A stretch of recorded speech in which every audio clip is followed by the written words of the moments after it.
Alors, bonjour à toutes. Je vais vous laisser vous connecter sur Facebook. Faites-moi un petit mot si vous me voyez, si vous m'entendez. Pour ce live où on va aborder dans le cas du deuil du conjoint et bien, le deuil des enfants. Comment aider en fait ses enfants quand on est une maman et qu'on a perdu son conjoint. Heu, je vais attendre quelques secondes que vous vous connectiez tranquillement. Et puis, ben, n'hésitez pas à me dire, quel âge ont vos enfants? Comme ça, je pourrais aussi orienter un peu le live parce qu'on a que 30 minutes donc bon, je dépasserai peut-être un tout petit peu, mais il y a beaucoup, beaucoup, beaucoup de choses à dire. Donc autant que je réponde directement à vos questions. Il y a déjà des personnes qui m'ont posé des questions. Hem,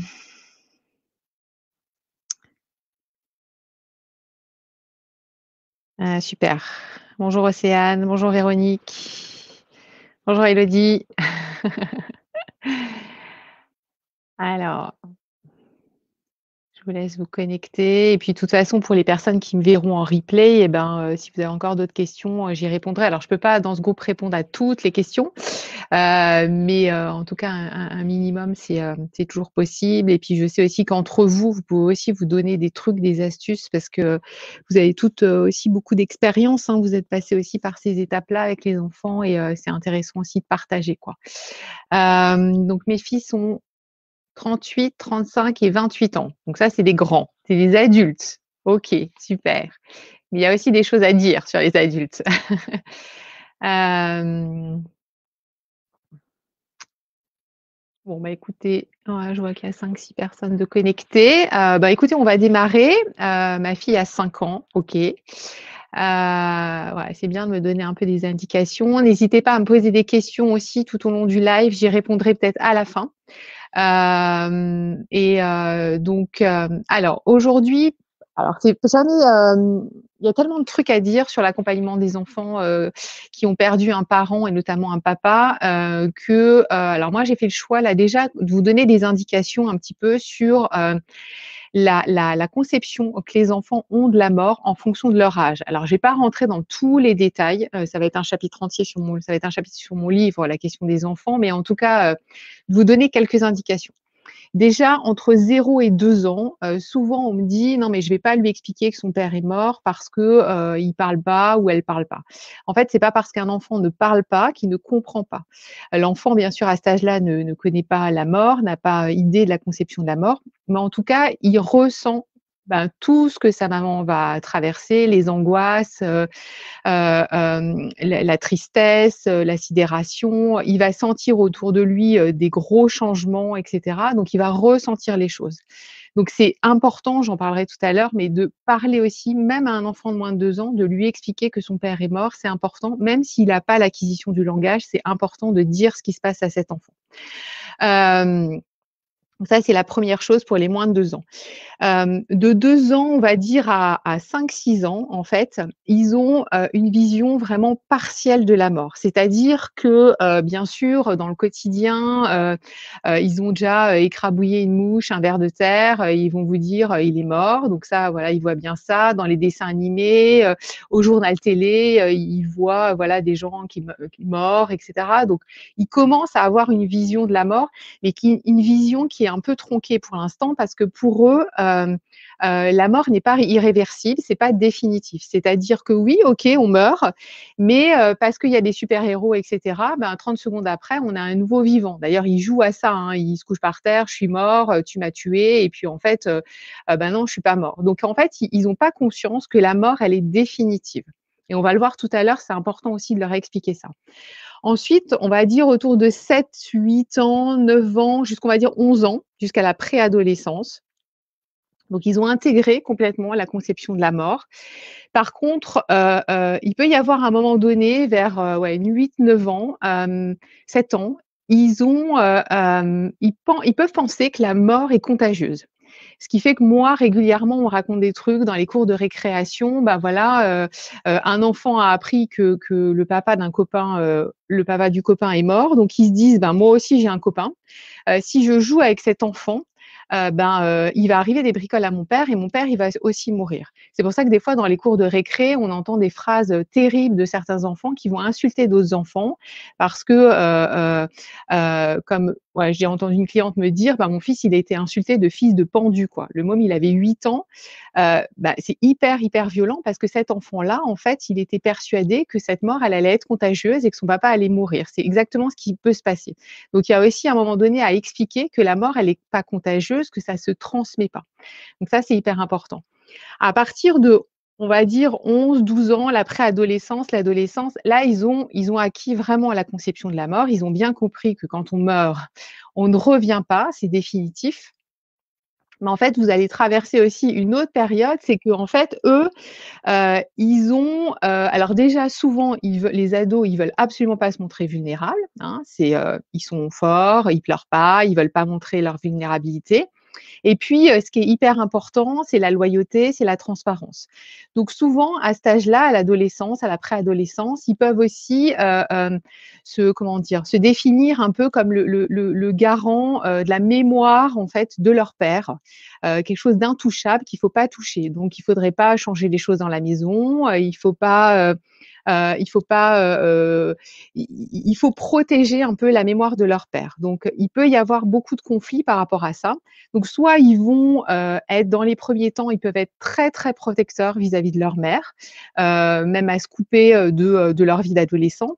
Et puis, à l'inverse, ils peuvent être beaucoup à l'extérieur parce que quand on est ado, ben, voilà, on est tous passés par là. On a notre corps en transformation, il y a toutes les premières fois, il y a plein de mini deuils à faire et souvent pour eux, c'est un peu le deuil de trop, quoi. C'est pas possible. Je pense à une cliente qui me disait que sa fille de 14 ans pensait qu'à une chose, c'est sortir avec ses copines. Bah, en fait, pour elle, c'était pas possible d'entendre que son père était mort. C'était vraiment le truc de trop. C'était une injustice terrible et donc elle passait beaucoup de temps à l'extérieur avec ses amis et d'ailleurs, elle a appris après qu'elle parlait beaucoup de son père avec ses amis.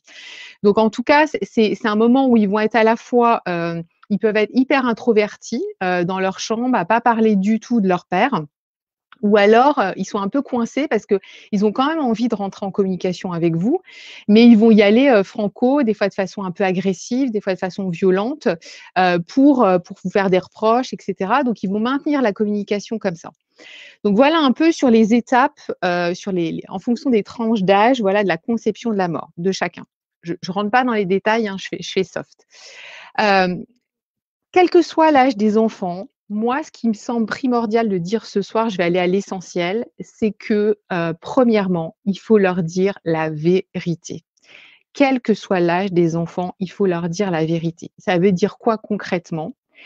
Ça veut dire que, on va dire à un enfant alors bien sûr dans des circonstances, on va s'assurer d'être dans un lieu sécurisé, au calme, entouré, vous allez pas faire ça toute seule, heu, de lui dire: «Ton papa est mort», de prononcer ce mot «mort». Moi, il y a beaucoup d'adultes qui ont peur de prononcer ce mot «mort», auprès des enfants et je l'entends complètement parce qu'en fait, on veut les protéger, ils sont vulnérables, c'est sûr, c'est des enfants, on veut les protéger. Mais en fait, ne vous embarquez pas à dire des fois ce que j'entends, à utiliser des images, des choses conceptuelles comme, ton papa s'est endormi, ton papa s'est envolé, ton papa est parti en voyage et cetera. Non. Ça crée après, beaucoup d'angoisse chez les enfants. Les enfants à qui on a dit, «Ton papa s'est endormi», il y a des gros problèmes de sommeil souvent, ensuite. «Il est dans le ciel», c'est hyper stressant pour les enfants parce qu'ils se disent à n'importe quel moment, «Mon père peut me voir, tout le temps si je fais une bêtise, si je dis un truc pas bien» et cetera. Donc il y a une espèce de stress énorme. Donc dites simplement: il est mort, son cœur s'est arrêté de battre, son sang ne circule plus dans ses veines, son corps est froid». Des choses très simples, très basiques, mais de vraiment de le dire. Les enfants, ils sont très dans le concret, donc si on veut, justement, les protéger et qu'ils avancent avec ce deuil-là de façon au mieux, il faut vraiment leur dire les choses. Hem Après, On peut et moi je le conseille aussi d'expliquer les circonstances de la mort. Donc bien sûr, vous allez trouver des mots d'enfant, ça va être peut-être, je sais pas, papa était malade, il avait un problème au poumon, il était, heu voilà ou je sais pas, il a eu un accident, enfin d'expliquer ce qui s'est passé de façon assez simple, mais d'expliquer voilà ce qui s'est passé. Et ce qui est important aussi, c'est, de bien dire à l'enfant, que, personne n'aurait pu sauver, son papa. C'est-à-dire que des fois, bon, je vais pas rentrer dans les détails, mais, on peut se lancer dans des explications avec les médecins et cetera. Vous pouvez très bien dire que votre conjoint, bah, voilà, son papa était malade, il a été voir un médecin, il a été soigné, il a été hospitalisé, où, il y a eu un accident, les pompiers sont venus. Mais voilà, personne n'a réussi à le sauver et personne n'aurait pu le sauver. Ça permet aussi d'enlever aussi cette responsabilité et cette culpabilité-là que peuvent ressentir certains enfants. Donc c'est vraiment important de dire qu'il est mort, d'expliquer les circonstances de la mort et également, de dire que, ben, voilà, personne n'y est pour rien dans cette histoire, que voilà, il a peut-être été soigné, vous il y a le maximum qui a été fait, mais ben, dans les maladies, par exemple, ou dans les accidents, heu, parfois on peut sauver les gens et parfois, ben, c'est pas possible et il y a pas de coupable, de fautif et lui, il n'y est pour rien, vous non plus, vous n'y êtes pour rien. Donc c'est vraiment important de le dire. Dans le cas d'un suicide, il y a Rim qui m'avait posé, alors je sais pas si c'est un pseudo ou le prénom vraiment, mais voilà, je reprends, la question du suicide. Heu pour moi, alors c'est assez personnel, mais avant 5 ans, il y a pas forcément à s'embarquer comme il y a pas du tout, encore cette conception de la mort, alors à vous de sentir les choses. Mais en tout cas, vous pouvez très bien dire alors moi je donne des pistes, après vous allez utiliser vos mots, vous connaissez aussi vos enfants, faites-vous confiance. Vous pouvez très bien dire que, ben, le papa était très triste, il était très malheureux, peut-être que, il était malade aussi et il était pas malade ni du cœur, ni des poumons, ni du ventre, mais il était malade peut-être, de l'esprit, et que, on a essayé de l'aider, vous avez essayé de l'aider, les médecins ont essayé de l'aider, mais parfois on est tellement triste, que, on peut pas guérir ces maux-là de l'esprit et que, il y a des personnes comme son papa, qui s'est donné la mort, qui s'est tué et quand, on se tue, on appelle ça un suicide. Donc c'est vraiment important, vous pouvez le dire, vous avez le droit de le dire, d'expliquer, avec vos mots à vous, mais vraiment de mettre des mots clairs. Il faut être, très concrète, très claire. Je sais que nous, on a peur de le faire parce qu'on projette, sur l'enfant notre propre conception de la mort. Mais en même temps, la mort, elle fait partie de la vie et l'enfant, il a aussi besoin ça de l'entendre et de comprendre comment se passent les choses. Donc c'est vraiment hyper, pour moi, hyper, hyper important. Une fois que vous avez pu dire ça, vous allez dire ça à un instant T, peut-être, voilà, le jour où votre mari est décédé, vous avez peut-être expliqué ça comme ça et si vous l'avez expliqué autrement, c'est OK aussi. Mais ce qui se passe, c'est qu'un enfant, il est en cours de construction. Au niveau physique, au niveau psychologique, au niveau émotionnel, son cerveau est en train de se caler, de s'organiser et en fait, régulièrement, peut-être 6 mois après, peut-être 1 an après, attendez-vous à ce qu'il vous repose des questions. Parce que, forcément, son niveau de pensée va s'affiner, il y a des choses qu'il va un peu plus comprendre, la conception de la mort, il va un peu mieux l'intégrer et donc il y a des questions qui vont venir. Il y a des demandes d'explications qui vont venir et parfois on me dit: «Non mais attends Rachel, je lui ai expliqué ça il y a 6 mois, il me repose la question et il me dit que je lui ai jamais rien dit». Mais en fait, c'est pas parce que votre enfant a une mauvaise foi, c'est parce qu'effectivement, il y a des choses à cet âge-là, ils doivent intégrer énormément de choses. Donc il y a des choses qui vont zapper et on va avoir besoin de leur réexpliquer, de leur redire. Donc attendez-vous, je suis désolée, mais à devoir réexpliquer certaines choses sur les circonstances de la mort, sur comment ça s'est passé. Pour leur permettre d'intégrer cette mort, c'est exactement comme nous les adultes, c'est aussi, de les intégrer, dans les rituels. Donc je vais lire vos commentaires après, promis. De les intégrer dans les rituels. Donc soit, alors moi, on me demande souvent: «Est-ce qu'il faut emmener un enfant au funérarium pour voir le corps? Est-ce qu'il faut emmener un enfant, à la cérémonie, aux funérailles?» et cetera. Moi, je pense que ce qui est important, c'est que, déjà avant 6 ans, c'est de faire avec vos propres croyances à vous. Parce que vous allez lui demander, il sait pas quoi, il sait pas.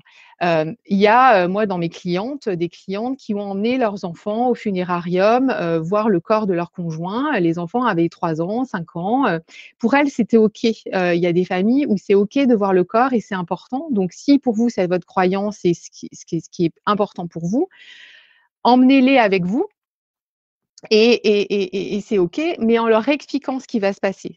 Voilà, même les plus grands, c'est important quand vous allez leur demander leur avis, là, on va dire à partir de 6, 7 ans, on peut leur demander leur avis, de leur expliquer ce qui va se passer, de leur expliquer comment ça va se passer. Comment va se passer la cérémonie, comment ça va être au funérarium, il y aura le cercueil, papa il sera là, son cœur il bat plus, son sang circule plus, il pourra pas te parler, tu pourras lui parler, mais il va pas pouvoir te répondre. Il y aura beaucoup de gens qui seront autour, qui vont pleurer.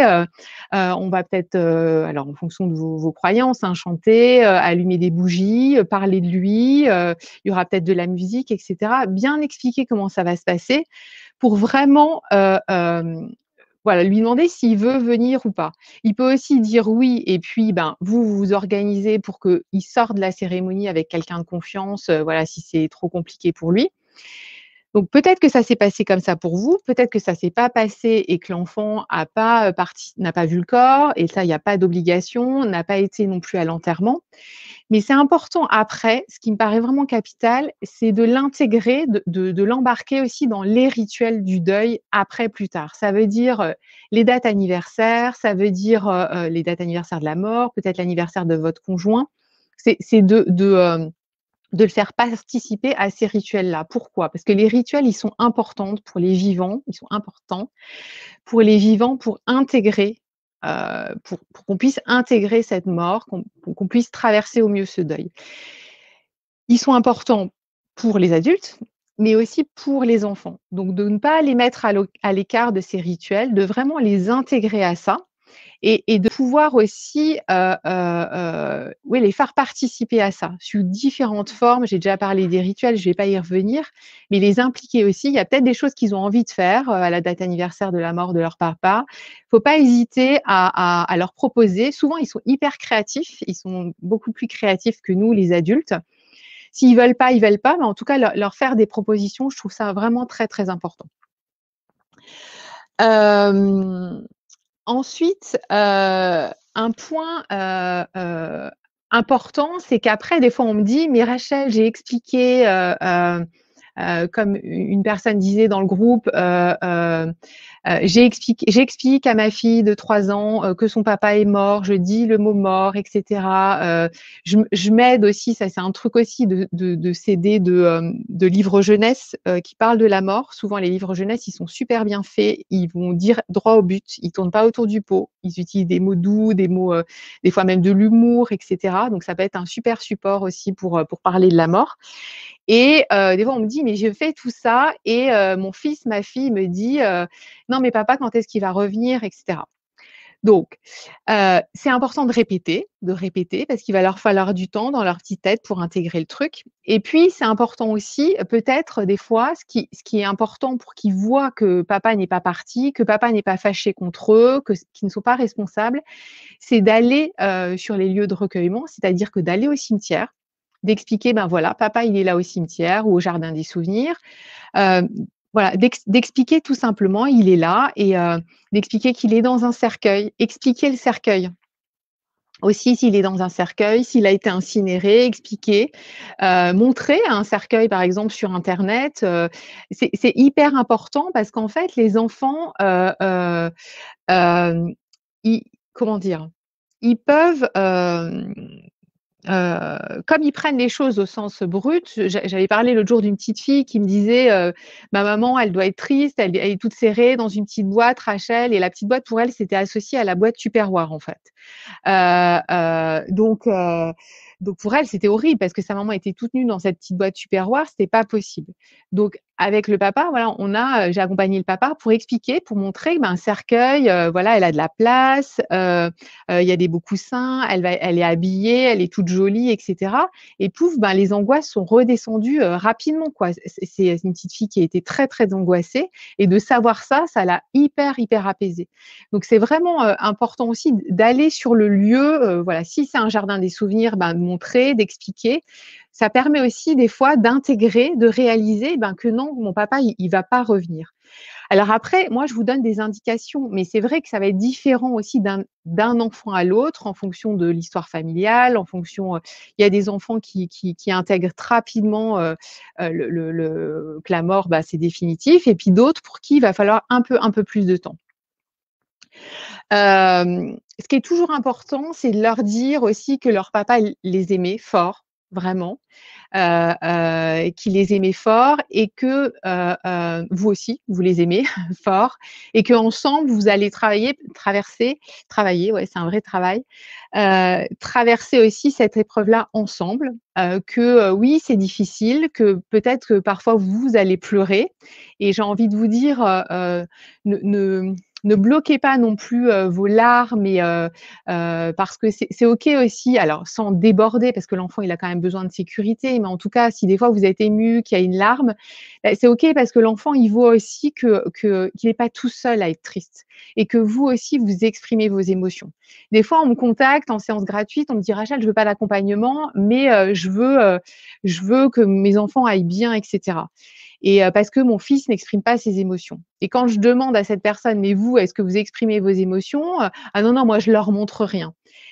Ben, en fait, les enfants, ils sont dans l'imitation, ils sont dans le mimétisme. Donc si nous, on montre pas, ben, eux, ils retiennent aussi. Donc chacun dans son coin, on retient et c'est pas bon. Donc autorisez-vous aussi parfois, si vous êtes ému quand vous leur expliquez quelque chose par rapport à leur papa, un souvenir ou une anecdote et cetera, c'est OK si, il y a des larmes qui arrivent, ne vous mettez pas la pression, c'est OK aussi et vous allez vous serrer dans les bras, vous allez dire: «Ça va aller, voilà, maman elle se fait aider, elle se fait accompagner, ça va bien» et cetera. Donc ça, c'est vraiment aussi important, de pas bloquer là ses émotions devant eux. Heu, j'ai tellement de trucs à vous dire, je m'étais mis quelques notes mais je vais peut-être lire vos commentaires. J'ai juste regardé sur mon téléphone parce que là, je ne vois pas les prénoms et c'est pas très cool. Hem, alors Violaine: «Mon enfant a 6 ans, il avait 23 mois quand son papa est décédé subitement dans son sommeil». Ouais. Véronique: «Ma fille de 5 ans a été très touchée par la perte de son papy». Mmh. Alors Violaine: «Bien avant 6 ans, il a bien compris le côté irréversible. Du coup, à 4 ans et demi, il voulait être mort en deuxième car il serait trop triste que je sois morte sûrement. Puis à 5 ans et demi, il a compris que je vais mourir avant lui car c'est dans l'ordre des choses». Ouais. Alors ça, c'est quelque chose, c'est vrai qu'il y a des questions qui peuvent arriver si, alors papa est mort, OK, mais alors, mais toi maman, si tu meurs, qu'est-ce qui va se passer? Donc il y a les enfants qui sont très angoissés à cette idée-là. Alors, bien sûr, on peut leur dire: «Non, je vais pas mourir», mais en même temps, on sait pas, on sait pas. On sait pas, voilà. Donc les plus petits, effectivement, on peut leur dire: «Ben oui, je mourrai un jour, mais quand je serai très, très, très, très vieille et toi, tu seras très, très grand, donc c'est pas tout de suite, c'est pas maintenant». Et puis, pour les enfants plus grands, on peut aussi, pour les rassurer, ça fonctionne très bien, aussi, échanger avec eux et souvent, ça fait du bien aussi aux mamans, bien sûr, de se dire: «Ben, s'il m'arrive quelque chose», en rassurant, en disant: «Je vais bien, je suis en bonne santé et il y a voilà, il y a pas de raison qu'il m'arrive quelque chose, mais s'il m'arrivait quelque chose, si je mourais», de discuter avec eux. Tu aimerais, quelle personne dans la famille ou quelle personne des proches s'occupe de toi? Donc après, bon, il faut que ce soit réaliste, hein, faut pas que ce soit le copain, qui connaît depuis 15 jours, mais en tout cas, il peut y avoir un échange là-dessus et puis, vous pouvez aussi réfléchir de votre côté et donc il y a des mamans qui font des démarches, de façon très officielle devant notaire. Voilà, s'il leur arrive quelque chose, bah, ça sera telle et telle personne qui prendront, en charge, leurs enfants. Après, des fois, sans aller jusque-là, on peut aussi, et pour des fois que ce soit un peu plus rapide et apaisant pour tout le monde, ben, après échange entre adultes, faire une espèce de petite réunion tous ensemble et compléter un document alors qui est pas valable officiellement et juridiquement, mais en tout cas où chacun écrit qu'il s'engage à s'il arrive, quelque chose à la maman, ben, je m'occuperai l'adulte dit: «Ben, moi je m'occuperai de toi» et cetera et tout le monde signe en fait. Donc c'est un papier un peu c'est symbolique et des fois c'est aussi la première étape pour apaiser les angoisses, de tout le monde dans la famille. Ça peut être quelque chose d'intéressant à faire. Océane, ma fille a voulu aller au funérarium quand son papa est parti. Je lui ai expliqué que les anges étaient venus le chercher et elle m'a entendu parler qu'il était dans une chambre, qu'il fallait que je choisisse des vêtements. Elle m'a alors accusée d'avoir menti. Je lui ai donc expliqué qu'avant le long voyage, il fallait se reposer, mais qu'il était bien mort et qu'il était froid et elle était surprenante dans la chambre, elle le câlinait, l'embrassait. J'ai refusé qu'elle soit présente à la mise en bière, mais elle était là à la cérémonie, elle a distribué des roses et a fait un lâcher de ballon. Bah, voilà.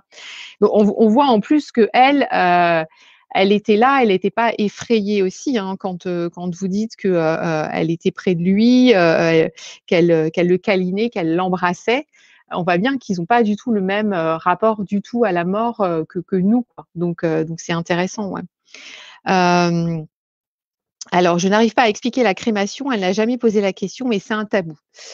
Alors, déjà, j'ai envie de dire: «Laissez venir la question», parce que la question viendra sûrement à un moment donné. Il y a aussi, heu, il n'y a pas à tout déballer non plus, tout dire, une fois que, voilà, ils ont bien compris que leur père ne reviendrait pas, vous ne vous créez pas, j'ai envie de dire, des trucs: «Il faut que je lui dise absolument ça et ceci et cela». Il y a des questions qui vont arriver, mais effectivement, c'est bien de s'y préparer.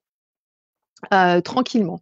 Donc par rapport, à la crémation, alors moi j'ai pas de recette magique, mais pour mon livre là, j'ai rediscuté avec une cliente, qui avait expliqué en fait à ses enfants, la crémation et j'en parle dans le livre. Souvent, il faut aussi s'appuyer sur, soit des livres que les enfants ont lus, soit des films aussi qu'ils ont pu aller voir, donc franchement, appuyez-vous sur les livres jeunesse parce qu'il y en a plein et j'ai décidé là bientôt, je vais écrire un article de blog, où je vais un peu mettre les livres principaux. Hem, mais en tout cas, elle s'était inspirée d'un film que les enfants avaient vu, 1 mois avant que leur papa décède et donc ce monsieur, voilà, voulait être incinéré et dans ce film, alors je ne sais plus le titre, Captain, je ne sais plus, mais je le remettrai dans les commentaires, promis, Océane. J'ai pas retenu le nom et je l'ai pas vu ce film, mais en tout cas, et bien, une maman décède et le papa et les enfants, décident d'organiser eux-mêmes la crémation. Alors, ouais, c'est un film, c'est assez et en fait, c'est assez poétique, c'est lumineux, il y a de la lumière, il y a des chants et cetera, c'est pas pathos du tout et en fait, cette cliente, elle a dit aux enfants: «Bah, vous vous souvenez, la maman de» je sais plus comment c'est, Captain quelque chose, bah, vous vous souvenez comment ça s'est passé pour elle et tout? Les enfants se souvenaient et elle, ce qu'elle a dit, ben, c'est que, bah, votre papa, lui, c'était quelqu'un de libre, qui aimait la liberté. Il aurait pas supporté d'être enfermé dans un cercueil et donc il préfère être dispersé comme ça, dans, voilà, dans l'air et tout ça, parce qu'il était vraiment hyper libre, votre papa. Donc elle a réussi comme ça à leur expliquer de cette manière-là, en s'appuyant sur un film que les enfants avaient vu. Mais je vous mettrai, Océane, promis, le nom du film parce que ça pourra aider aussi votre fille et vous ça peut être un bon support. Voilà. Je ne sais pas s'il y a d'autres remarques, d'autres questions? Hem,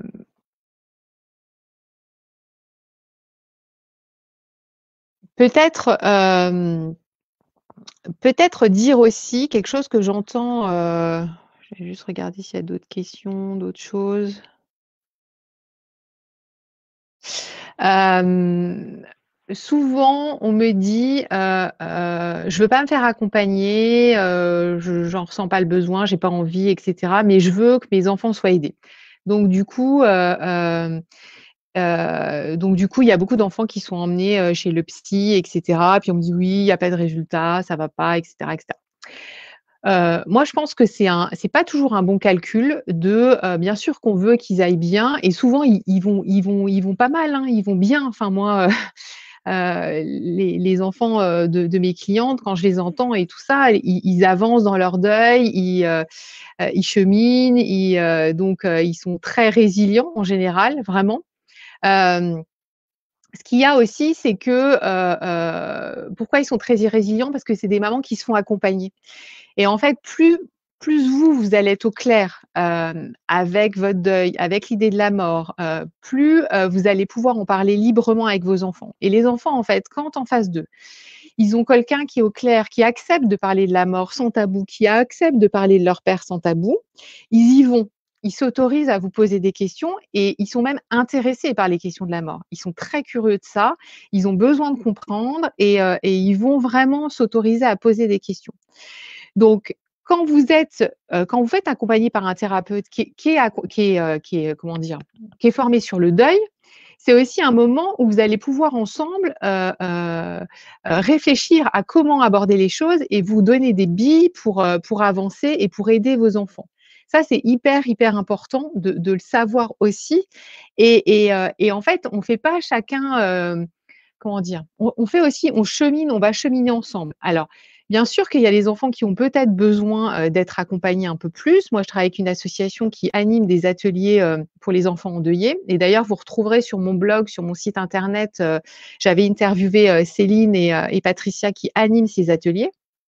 Heu Céline dans l'interview, elle le dit bien quoi, ils reçoivent les enfants en amont, ils discutent avec les enfants, avec la maman, ou le papa, hein, mais en fait, ça va être l'enfant qui va décider. Parce que des fois, il y a les enfants, c'est mieux qu'ils aillent jouer au foot avec les copains plutôt qu'ils aillent chez la psy ou qu'ils aillent, à l'atelier, pour les enfants endeuillés, quoi. Donc il faut aussi qu'eux, ils puissent y trouver un intérêt et dans ces ateliers, pour enfants endeuillés, la parole, elle est libre parce qu'ils se retrouvent face à 2 personnes, 2 adultes qui sont OK pour en parler et ce qui est intéressant, c'est que, ils se retrouvent avec des enfants qui sont comme eux. C'est-à-dire qui ont perdu un proche, souvent un parent, ça peut être un grand-parent, un frère, une sœur. Donc ils partagent ça ensemble. C'est exactement comme dans les groupes, de personnes endeuillées, hein. Les adultes, en tout cas dans mes groupes, c'est comme ça que mes clientes me le disent, c'est aidant en fait de partager, avec des femmes qui vivent la même chose. Pour les enfants, c'est aussi hyper aidant de se dire: «Ah ben ouais, je suis pas tout seul. Moi j'ai 9 ans, j'ai 10 ans, j'ai perdu mon papa, mais là dans le groupe, il y a aussi un copain, qui lui aussi, il a perdu son papa au même âge que moi ou un peu plus âgé, peu importe, mais il l'a perdu».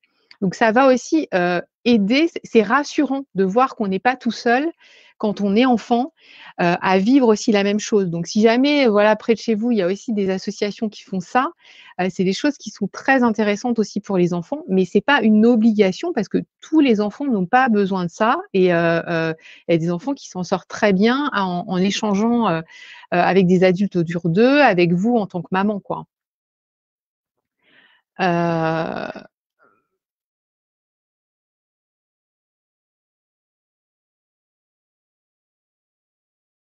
alors, qu'est-ce qu'il y a d'autre? S'il y a des remarques, des commentaires, Virginie, tu dis: «Atelier pour les enfants qui permet de libérer leur parole avec d'autres enfants comme eux, une vraie complicité collective aidante». Voilà, tu confirmes parce que je sais que, voilà, tu étais concernée et ouais, ça change aussi, voilà, ça change aussi les choses et ça peut être effectivement une piste, pour aider, mais c'est pas voilà, c'est pas obligatoire, mais c'est effectivement une piste, aussi qui peut aider les enfants. Voilà ce que je voulais vous dire aujourd'hui. Il y aura encore plein d'autres trucs à dire, hein. Je sais bien, j'ai pas été, voilà, mais voilà, ça mériterait, 4 heures de conférence. En tout cas, si vous voulez aller plus loin, ben, n'hésitez pas à aller voir sur mon site, parce que vous y trouverez aussi des choses dans la vidéothèque et puis sur le blog aussi concernant les enfants et notamment la vidéo dont je parlais, où j'ai interviewé Céline sur les ateliers, qui pourra aussi vous guider, vous éclairer. Voilà, j'ai créé un hôtel pour mon chéri, c'est notre endroit de recueillement. Nickel. Voilà, c'est vraiment écoutez-vous, faites les choses et autorisez-vous, de les faire aussi avec eux et de les impliquer, hem et aussi je terminerai peut-être là-dessus, de rappeler aussi à un moment donné que oui, on va tous mourir. Ça, c'est une réalité, il faut pas se cacher ça, mais qu'on va aussi, ben, justement profiter de cette vie, qu'il va y avoir des super trucs, des trucs super fun, joyeux et que, vous allez j'ai pas parlé des souvenirs, mais c'est vrai que vous allez recréer aussi, ça c'est important, recréer des nouveaux souvenirs avec eux, vous et les enfants et vous allez aussi pouvoir vous appuyer sur les souvenirs, passés avec leur papa. Alors, avec des photos, faites des albums photos, on en a parlé hier soir en appel de groupe, avec les clientes, ben voilà, il y a une cliente qui disait: «J'ai fait faire un livre souvenir avec des photos et j'ai demandé aux amis qui ont connu mon mari quand il était plus jeune de faire un petit texte et tout». Parce qu'il y a des questions aussi qui vont arriver: «Comment était mon papa? Qui c'était mon papa? Qu'est-ce qu'il aimait faire?» Donc tout ce qui va pouvoir les aider aussi à intégrer cette mort, mais aussi à mieux le connaître, par rapport à des photos, des films, c'est aussi hyper important de faire des boîtes à souvenirs que vous pouvez faire avec eux d'ailleurs, parce qu'ils adorent ça, hein, de prendre une boîte à chaussures, de décorer cette boîte à chaussures, d'y mettre des objets que leur papa aimait bien, des photos, des petits mots, des choses, voilà, que les autres aussi, la famille a laissé pour, je me souviens d'une cliente qui me disait que son mari était prof de musique et qu'un collègue lui avait dit: «Mais ton papa, c'était quelqu'un de passionné, il adorait ses élèves et cetera et le gamin, il était hyper fier et du coup, il lui avait fait un petit mot en écrivant en décrivant tout ce que son père, en tant que prof de musique, faisait, comment il communiquait avec ses élèves et cetera et voilà et ce gamin-là, était super content donc aujourd'hui, il y a des vidéos. On peut aussi avoir des vidéos, j'ai une autre cliente, c'est aussi en rapport avec la musique, son mari était musicien, bah, son petit garçon de 5 ans, il se balade avec la vidéo sur son téléphone et de son papa et c'est super important, quoi. Donc ça les aide aussi à mieux traverser, en fait, cette mort. À la fois de s'appuyer sur des souvenirs, hem, avec lui, et puis aussi, de recréer, vous, des nouveaux souvenirs, des moments de joie aussi ensemble, tous ensemble. Voilà. Hem alors, j'ai encore un dernier message. Mes filles allument la bougie quand elle est éteinte. Je leur ai expliqué que ça fait du bien à papa et que ça lui permet d'évoluer dans son nouveau chez lui pour nous venir en aide quand on le sollicite. Bah, voilà. Très bien. Hem, donc je vais vous laisser parce qu'il est 18h07, je vois. Le temps passe hyper vite. J'espère que ça vous aura un peu, éclairé, donné des pistes.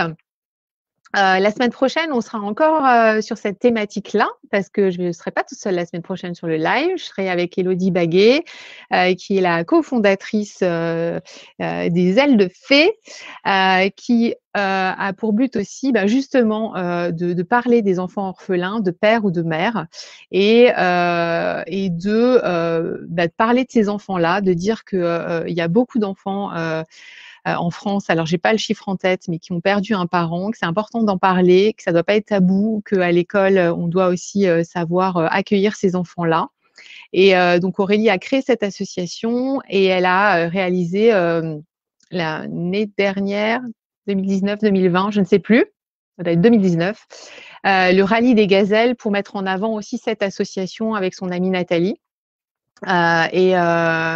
Bah, voilà, pour tout vous dire, Élodie, elle fait partie de mes clientes aujourd'hui. Elle est dans le programme Redonner un sens à sa vie sans lui et quand elle m'a raconté tout ça et ben, j'ai dit: «C'est obligé que tu fasses un live avec moi dans le cercle des Yellow Women». Où elle va vous partager, voilà, ses convictions, voilà, elle a aussi perdu son conjoint, le papa de ses enfants, d'un suicide, 2 enfants et donc elle partagera son parcours aussi, et elle parlera de l'association, du rallye. Il y a un projet de refaire ce rallye, l'année prochaine, en février-mars, donc voilà, c'est important aussi, je trouve, de mettre, en lumière aussi des femmes comme ça qui mettent en avant, les enfants, voilà, orphelins de père, de mère, et qui font des choses aussi, pour aider leurs propres enfants, mais pour aider aussi les autres et on voit que dans des projets comme ça et ben, c'est une façon aussi de mieux traverser le deuil de vous verrez, elle a beaucoup d'énergie, je serai super contente de vous la présenter, mercredi prochain, à 17h30 dans ce groupe. Voilà. Et sur ce, eh bien, je vous souhaite, une bonne soirée et je vous retrouve la semaine prochaine. Bye.